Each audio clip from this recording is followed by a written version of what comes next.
You're now listening to the Shipper's Toolbox, presented by Refund Retriever. Hey guys, Brian from Refund Retriever here. Today we're going to talk about your FedEx password security and protecting against security breaches. So, your FedEx account is an essential part of your company. Even if you're not a fully e-commerce based company, your FedEx account is very valuable. Not only can it contains all the information about what you ship, it contains the information of who you're shipping to, where you're getting product from. It also contains lots of reward points for FedEx that you can exchange for different gift cards and different services on the FedEx website. So people might be going after your contact information, your customers, your suppliers, or your reward points. So let's look at some practices to prevent unauthorized access by hackers. The current FedEx password requirement. So in order to create a password, it needs to contain at least 8 characters or more. It needs to have an uppercase and a lowercase letter, one number, and the FedEx password right now cannot contain your full company name, email address, and also the one thing that's pretty interesting is it can't have more than 3 occurrences of the same consecutive character. So no BBB or no TTT, something like that. You can't have it in there, and all the passwords are case sensitive as well.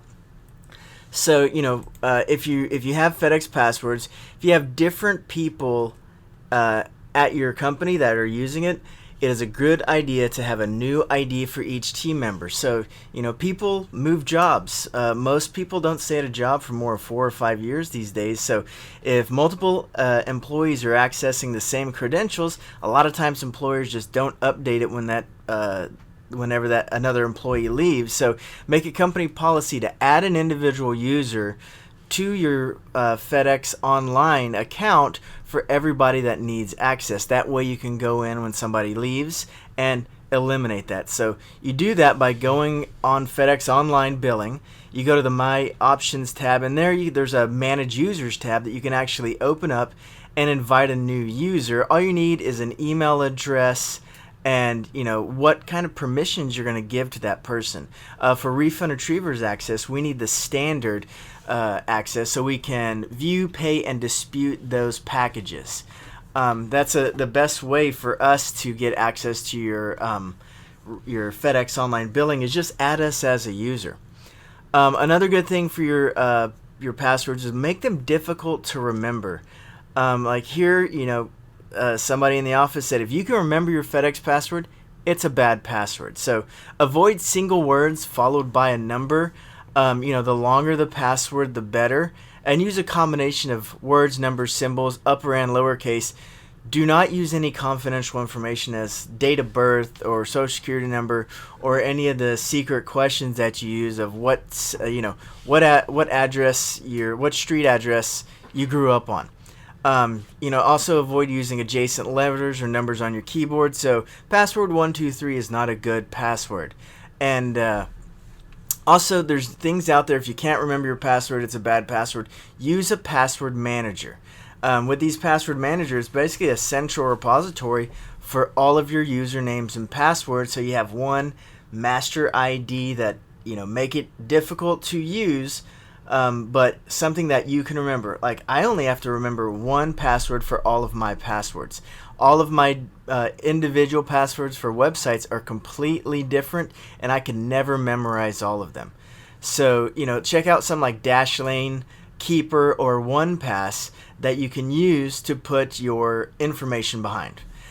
So if you have an updated FedEx password, in order to give us the new the new password to Refund Retriever, log into your Refund Retriever client interface, and on the left-hand side, you'll see shipping accounts. There you can click on the shipping accounts. It'll bring up all the accounts, and there's a little purple edit button. Click on that, and you can securely send us the new credentials. So what happens if you do have a security breach with your FedEx account? So We have lots of reports and analytics for our clients to use. One of them is a third-party package report, which basically is going to give you a filter of all the packages that are not shipped from or delivered to your address.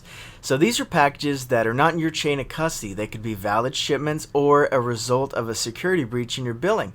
You can log in there and look for any amount of time. Last 30 days, last 90 days, last year. Okay, what are all the packages that did not ship to or from my location? And it'll give you a nice little list to look through to see if anybody else is shipping on your account. If you have any questions or to learn more about how Refund Retriever can help you lower your shipping costs and increase your FedEx security and visibility, contact us today. We can lower your shipping costs through our parcel auditing and contract negotiation services. 1-800-441-8085 or check us out on refundretriever.com. Thanks a lot, guys. Have a great day. Thank you for joining us on the Shipper's Toolbox. If you have any questions, visit our website, refundretriever.com. Feel free to reach out to us, 800-441-8085 for anything related to your FedEx or UPS invoices. Have a great day.